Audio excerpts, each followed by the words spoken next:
नमस्कार, प्रभा साक्षी news network और आप सभी का स्वागत है। प्रधानमंत्री नरेंद्र मोदी की अध्यक्षता में हुई केंद्रीय मंत्रिमंडल की बैठक में आज कई अहम फैसले लिए गए। मोदी सरकार ने देश के आर्थिक ढांचे, आधारभूत संरचना और जन कल्याण से जुड़ी योजनाओं संबंधी जो निर्णय लिए हैं, वह दर्शा रहे हैं कि केवल विकास परियोजनाओं की घोषणा नहीं की जा रही है, बल्कि उन्हें विकसित भारत के दीर्घकालिक लक्ष्य से जोड़ते हुए क्षेत्रीय संतुलन, सामाजिक सशक्तिकरण और राजनीतिक संदेश को भी साधने की कोशिश की जा रही है।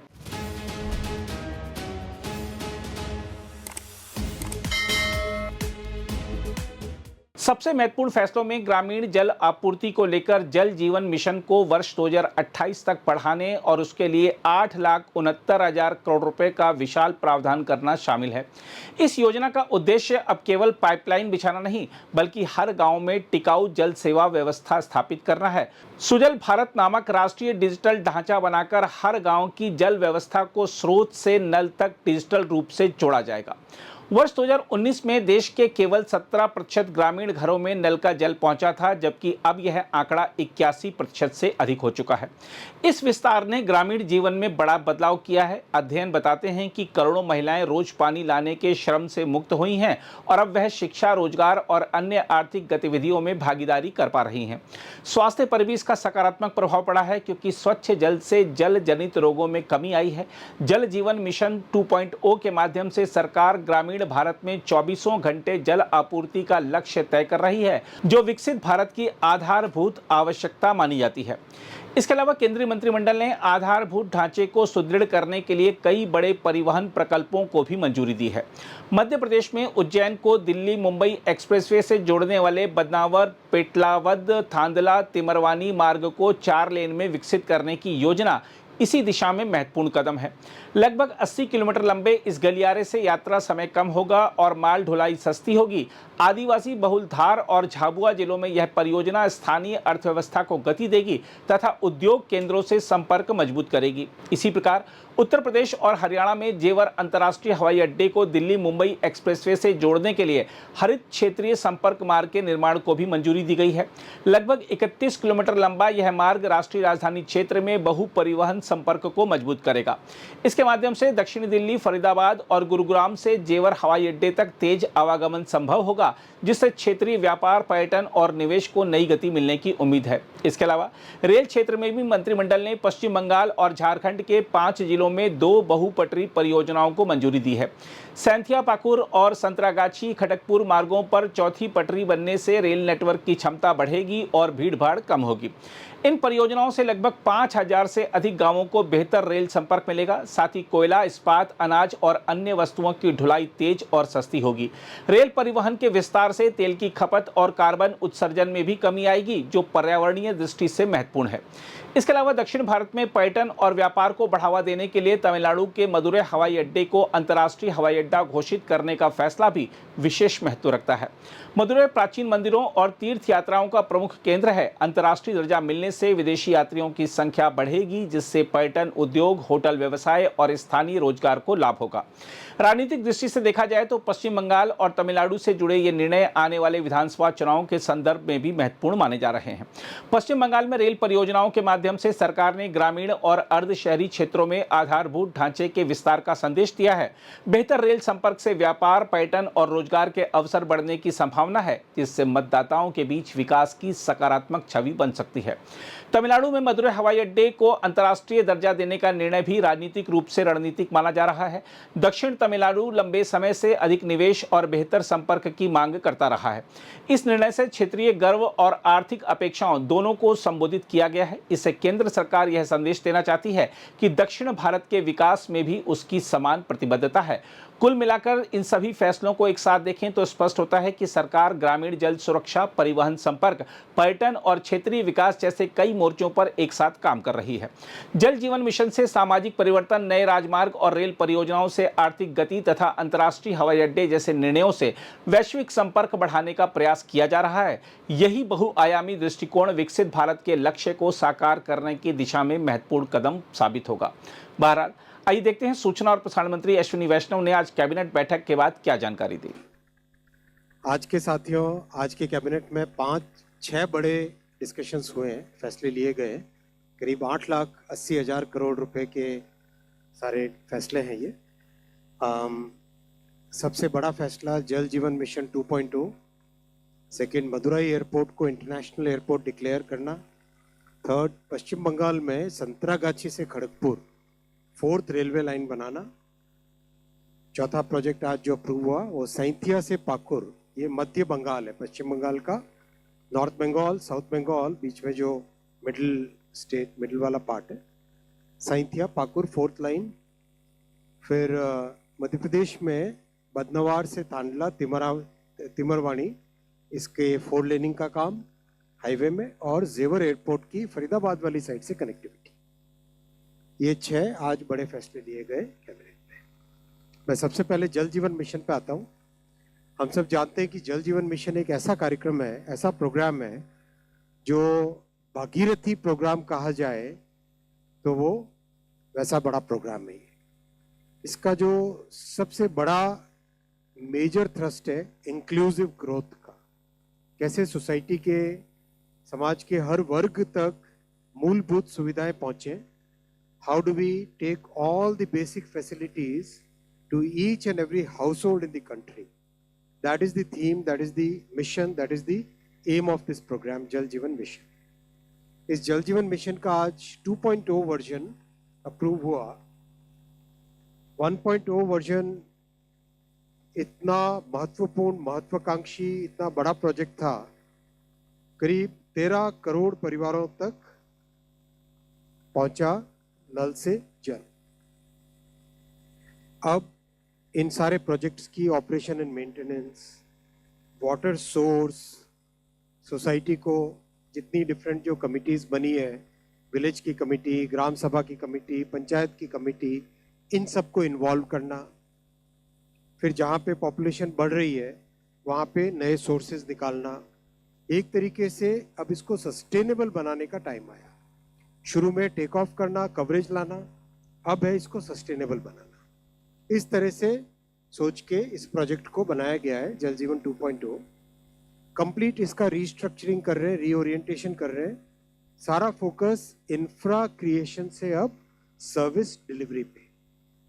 जल Jeevan mission 1.0 was about infra creation, एक बेसिक मूलभूत ढांचा चाहिए वो बनाना था। अब था सर्विस डिलीवरी, सर्विस क्वालिटी किस तरह से इन्वॉल्व करना, ऑपरेशन मेंटेनेंस पे फोकस करना, वो सारा फोकस इसमें आएगा। जो इसका एलोकेशन है वो बढ़ा के 8,70,000 करोड़ कर दिया गया है। बहुत बड़ा फोकस रहेगा कम्युनिटी को इन्वॉल्व करना। स्टेट्स के माध्यम से ही ये प्रोजेक्ट पूरा अब तक इम्प्लीमेंट हुआ है। अब स्टेट में भी कम्युनिटी को इन्वॉल्व करना, जैसे कोई गांव है तो उस गांव के अंदर जो सोसाइटी है उन लोगों को इन्वॉल्व करना इसके ऑपरेशन एंड मेंटेनेंस में। तो बड़ा थ्रस्ट है कम्युनिटी को इन्वॉल्व करना, बड़ा चेंज है इसमें, इंफ्रा से सर्विस डिलीवरी पे फोकस, और तीसरा बड़ा इसमें पॉइंट है किस तरह से एक सस्टेन्ड वे में ये प्रोग्राम आगे चलता जाए, उस पर फोकस है। इसको करने के लिए कई डिजिटल और टेक्नोलॉजिकल मेथड्स भी डिप्लॉय किए जाएंगे। सारी एसेट्स की डिजिटल मैपिंग होगी कंप्लीट, पाइपलाइन हो, टैंक हो, टैप वाटर का कनेक्शन का हो, उन सब का जीआईएस बेस्ड डिजिटल मैपिंग की जाएगी। हर एक प्रोग्राम का एक सर्टिफिकेशन रहेगा। पाइपलाइन लगी है तो उसका एक सर्टिफिकेशन रहेगा, और उस सर्टिफिकेशन में जो विलेज कम्युनिटी से जुड़े हुए लोग हैं उनको इन्वॉल्व किया जाएगा। जैसे सेल्फ हेल्प ग्रुप्स है, जैसे लखपति दीदी है, जैसे पंचायत के जो इलेक्टेड रिप्रेजेंटेटिव्स हैं, उन सबको इसके साथ जोड़ा जाएगा। तो सारा सिटीजन सेंट्रिक सर्टिफिकेशन इसका रहेगा। वाटर की क्वालिटी और वाटर का लेवल, जहाँ पर भी ग्राउंड वाटर लिया जाता है वहाँ पे वाटर की क्वालिटी, वाटर का सस्टेन्ड वे में कितना अवेलेबिलिटी रहेगी, वो सब चीज़ों को मास्टर प्लान के तहत लाया जाएगा। मास्टर प्लान बहुत ही माइक्रो यानी हाइपर लोकल रहेगा। मास्टर प्लान रहेगा उस पर्टिकुलर विलेज का, उस पर्टिकुलर एरिया का, जहाँ के लिए ये फैसिलिटी दी जाएगी। और कम्युनिटी को इन्वॉल्व किया जाएगा जल उत्सव जल अर्पण के माध्यम से। प्रोजेक्ट कंप्लीट हो तो उसमें कम्युनिटी उसकी ओनरशिप ले, ये बहुत इंपॉर्टेंट है, तभी जाके ये लॉन्ग टर्म सस्टेन होगा प्रोग्राम। इंफ्रा बनाना पहले मिशन जल जीवन मिशन 1.0 का एम था, सर्विस डिलीवरी और सस्टेन्ड वे में इसको आगे बढ़ाना ये 2.0 का एम है। इसीलिए कम्युनिटी को इन्वॉल्व करना इसमें प्राइमरी रोल रहेगा। आज का दूसरा बड़ा फैसला है मदुरई एयरपोर्ट को इंटरनेशनल एयरपोर्ट डिक्लेयर करना। तमिलनाडु में जो 3 सबसे बड़े शहर हैं उसमें चेन्नई, कोयम्बतूर और मदुरई। मदुरई सांस्कृतिक केंद्र का बड़ा एक बहुत पुराना शहर है और सांस्कृतिक केंद्र है, बहुत बड़ा एजुकेशनल हब है, बहुत बड़ा हेल्थ केयर का हब है और बहुत बड़ा रिलीजियस और कल्चरल श्रद्धा का एक बड़ा स्थान है। लोकेशन अगर हम देखें मदुरई की तो आसपास बड़े शहरों के साथ इसका मदुरई एयरपोर्ट का कनेक्टिविटी लगातार है। ऑलरेडी एक कस्टम नोटिफाइड एयरपोर्ट है, लेकिन लोगों का एस्पिरेशन है कि ये एक इंटरनेशनल एयरपोर्ट बने। जैसे ही कोई इंटरनेशनल एयरपोर्ट बनता है ऑटोमेटिकली उसमें बहुत सारी फैसिलिटीज़ आती हैं और दुनिया भर से कनेक्टिविटी, जो भी एयरलाइंस होती है वो भी अपने वहाँ पे स्लॉट्स लेने के लिए बिड करने लगती है, तो ओवरऑल एरिया का ग्रोथ बहुत बढ़ जाता है। तो मदुरई के एस्पिरेशंस को ध्यान में रखते हुए आज माननीय प्रधानमंत्री श्री नरेंद्र मोदी जी ने कैबिनेट में मदुरई इंटरनेशनल एयरपोर्ट डिक्लेयर करने का निर्णय लिया। Keeping in view the aspirations of the people of Madurai, today honourable prime minister Shri Narendra Modi ji took the decision in the cabinet, in the union cabinet, to approve Madurai Airport as Madurai International Airport. So this will become a full-fledged international airport with this declaration and the subsequent, with this approval and the subsequent notification. This will bring connectivity from various parts of the world. There is a huge industrial cluster around Madurai, automobile, rubber, chemical, granite. Then the world famous temples of Meenakshi Amman temple, then Kudal Alaghar temple, then Tiruparan Kundaram Murugan temple. It's a very, very famous. Then this is also the gateway to Rameshwaram. So this will be a major, major change in the entire development of Madurai and Tamil Nadu. I'll come to the next project. Next project is Santragachi Kharagpur 4th line. ये railway का project है। संतरागाछी कोलकाता शहर के अंदर जो 4 बड़े station हैं उसमें से एक स्टेशन है, रेलवे स्टेशन है। बड़ा इसका डेवलपमेंट भी स्टेशन का बहुत हो रहा है। 6 फ्लोर का स्टेशन बन रहा है कंप्लीट। ये संतरागाछी से खड़गपुर, ये संतरागाछी, ये कोलकाता रीजन है सारा, हावड़ा, शियालदा, ये सारा का सारा कोलकाता रीजन है। इस कोलकाता रीजन से ऑलरेडी 3 लाइन्स है खड़गपुर तक, ऑलरेडी 3 लाइन्स है खड़गपुर तक और ये 4th लाइन बनेगी। तो 4th लाइन बनने से कनेक्टिविटी टू मुंबई और कनेक्टिविटी टू चेन्नई, ये दोनों की दोनों इम्प्रूव होगी और बहुत सारी सबअर्बन सर्विसेज चलती है यहाँ पर। उन सबअर्बन सर्विसेज के लिए कैपेसिटी बहुत सिग्निफिकेंटली बढ़ेगी। बड़ा प्रोजेक्ट है 4th लाइन का। करीब 2905 करोड़ रुपीस का इन्वेस्टमेंट होगा। Howrah district, east Midnapore district, west Midnapore district, इन सब में से ये प्रोजेक्ट जाएगा और 111 किलोमीटर का रूट लेंथ है इसका। काफ़ी सिग्निफिकेंट इसमें ब्रिजेस हैं। एक तो मेगा ब्रिज है, एक मेगा ब्रिज है, 15 मेजर ब्रिजेस है और 100 माइनर ब्रिजेस है। सिग्निफिकेंट इम्प्रूवमेंट होगा Haldia dock complex, Shyama Prasad Mukherjee port और उस एरिया के कंप्लीट जितने भी थर्मल पावर प्लांट है, गुड शेड है, सीमेंट क्लस्टर्स है, सबअर्बन रेल है, पैसेंजर ट्रेन्स है। ओवरऑल इस 4th लाइन के बनने से इस रूट पे करीब 50 नई ट्रेन सर्विसेज चल पाएंगी जो कि मेल, एक्सप्रेस, पैसेंजर, सबअर्बन की कैटेगरी में होगी। कनेक्टिविटी मुंबई से इम्प्रूव होगी, कनेक्टिविटी चेन्नई से भी इम्प्रूव होगी। जितना रेल की तरफ फोकस जाता है उतना ही देश के लिए एनवायरनमेंट का बेनिफिट भी बढ़ता है। इस प्रोजेक्ट से जो नॉर्म्स है नीति आयोग और नीरी के पैरामीटर्स से कैलकुलेट हुए हुए, उसके हिसाब से 20 करोड़ किलोग्राम कार्बन डाइऑक्साइड बचेगी। 20 crore which is equivalent to planting 81 lakh trees जितना कार्बन डाइऑक्साइड एब्जॉर्ब करते, उतना इस एक अकेले प्रोजेक्ट के बनने से होगा। और 38 लाख ह्यूमन डेज जनरेट होंगे इस प्रोजेक्ट से, और देश की लॉजिस्टिक्स की कॉस्ट 452 करोड़ रुपीस बचेगी। जैसे जैसे ये रेलवे के प्रोजेक्ट्स आ रहे हैं, कमीशन होके रेडी हो रहे हैं, वैसे वैसे देश की लॉजिस्टिक्स की कॉस्ट कम होती जाएगी, जो बहुत बड़ा एक मेजर कंपेटिटिवनेस का फैक्टर रहता था, वो रेलवे के प्रोजेक्ट्स के कारण सिग्निफिकेंटली इम्प्रूव होगा। दूसरा है साइंथिया से पाकुर, ये भी वेस्ट बंगाल में जो मिडिल पोर्शन है, मध्य बंगो कहते हैं जिसको, उसका प्रोजेक्ट है 81 किलोमीटर का 1569 करोड़। आप देखिए, अगर गंगा जी ऊपर जो ब्लू में गंगा जी, उनके गंगा जी के साउथ में प्रोजेक्ट है, पटना से बख्तियारपुर से क्यूल, भागलपुर और इधर कहलगांव से फिर बरहरवा, फिर पाकुर से साइंथिया। ऑलरेडी 3 लाइन्स है यहाँ पे, और ये 4th लाइन बनेगी।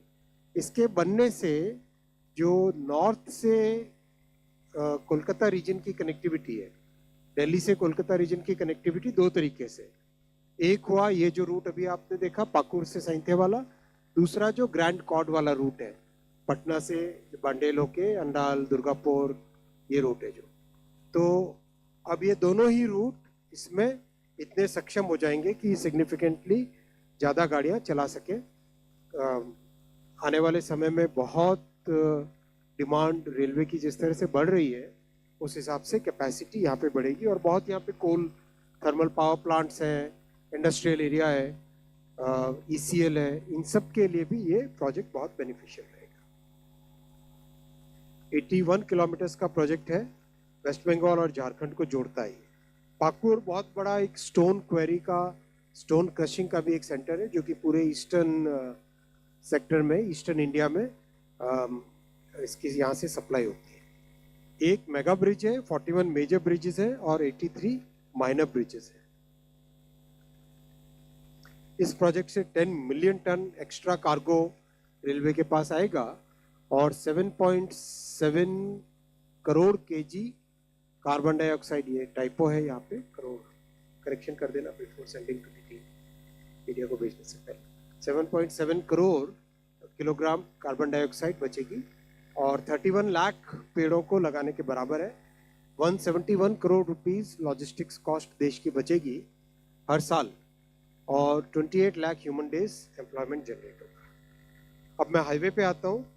हाईवे में मध्य प्रदेश का प्रोजेक्ट है, जो यहाँ से हम देखें, ये तिमरवानी है, यहाँ पर बड़ौदा, दिल्ली से बड़ौदा वाला रूट है, ग्रीन में जो दिख रहा है ना, NE4, यहाँ से बदनवार तक और आगे उज्जैन से आगे देवास से होते हुए भोपाल। तो ये वाला सेक्शन है जो 80 किलोमीटर्स का होगा, तिमरवानी से बदनवार। ये वाला प्रोजेक्ट 4 लेनिंग होगा। नॉर्मल कनेक्टिविटी के प्रोजेक्ट जिस तरह से चल रहे हैं आजकल, हाईवे में मैसिव कनेक्टिविटी के प्रोजेक्ट्स चल रहे हैं, रेलवे में, वाटरवेज में, टेलीकॉम कनेक्टिविटी हो, ऑप्टिकल फाइबर केबल की कनेक्टिविटी हो, और ट्रांसमिशन लाइंस हो। ओवरऑल जितना इंफ्रा में भी काम चल रहा है, उतना देश ने अपने 70 साल के इतिहास में कभी नहीं किया।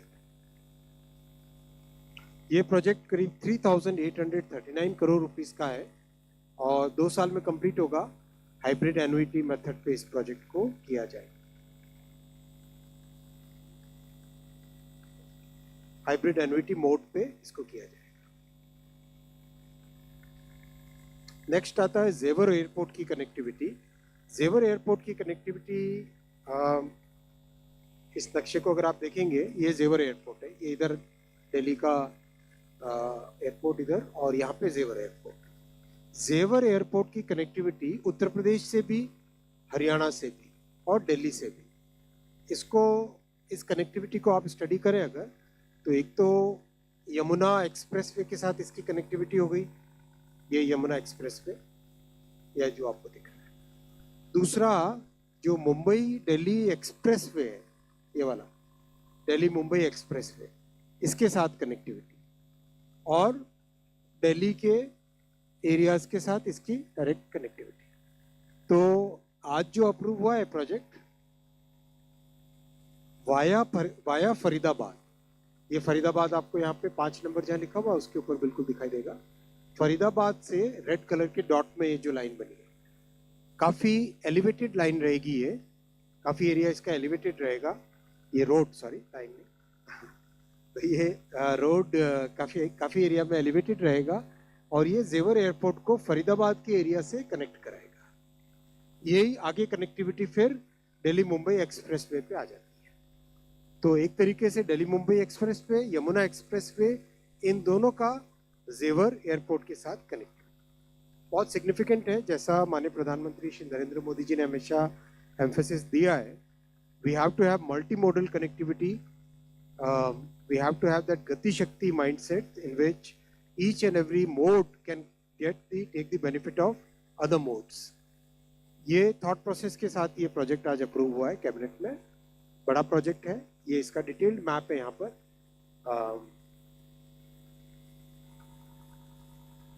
करीब रिवाइज्ड कॉस्ट, ये प्रोजेक्ट पहले अलग तरीके से अप्रूव था, आज इसकी रिवाइज्ड कॉस्ट जो प्रोजेक्ट में कैबिनेट में अप्रूव हुई है वो है 3,631 crore rupees. 7.8 kilometre elevated corridor रहेगा, यही मैं आपको बताना चाहता था नंबर। 7.8 किलोमीटर एलिवेटेड रहेगा।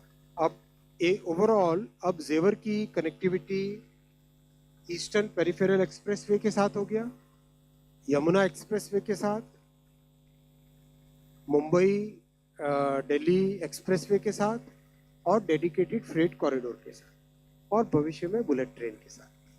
तो ओवरऑल जेवर की कनेक्टिविटी का ये प्रोजेक्ट बहुत इंपॉर्टेंट है।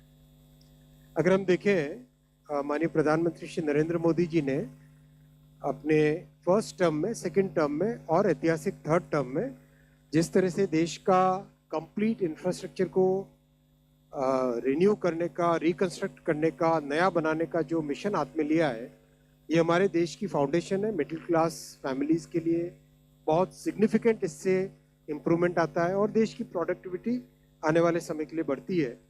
ओवरऑल रेलवेज़ में 1,84,000 करोड़ रुपीस के प्रोजेक्ट्स सैंक्शन हुए हैं। हाईवे में करीब 2,47,000 करोड़ रुपीस के प्रोजेक्ट्स हुए हैं सैंक्शन। मेट्रो में 1,31,000 करोड़ रुपीस के प्रोजेक्ट हुए। एयरपोर्ट्स करीब 9,000 करोड़ रुपीस के, और मेजर पोर्ट और शिपिंग के 1,45,000 करोड़ रुपीस, रोपवेज के 6,800 crore rupees, hydro projects 28,000 crore rupees, smart industrial cities 28,000 crore rupees, और प्रधानमंत्री आवास योजना 5,36,000 करोड़ रुपीस, और आज जल Jeevan mission 8,70,000 crore rupees. Overall करीब 22 लाख करोड़ रुपए के इंफ्रास्ट्रक्चर के प्रोजेक्ट्स माननीय प्रधानमंत्री श्री नरेंद्र मोदी जी के इस ऐतिहासिक थर्ड टर्म में हुए, और इसका सीधा बेनिफिट इकोनॉमी को, एमएसएमई को, सोसाइटी के मिडिल क्लासेस को, और जो लोएस्ट इनकम के फैमिलीज है उन सबको सीधा इंफ्रा का बेनिफिट मिलता है। अगर आप भी लेना चाहते हैं देश दुनिया की तमाम जानकारी, तो आज ही सब्सक्राइब करें हमारे चैनल को। साथ ही नीचे दिए बेल आइकन को जरूर दबाएं ताकि हर अपडेट आप तक पहुंच सके।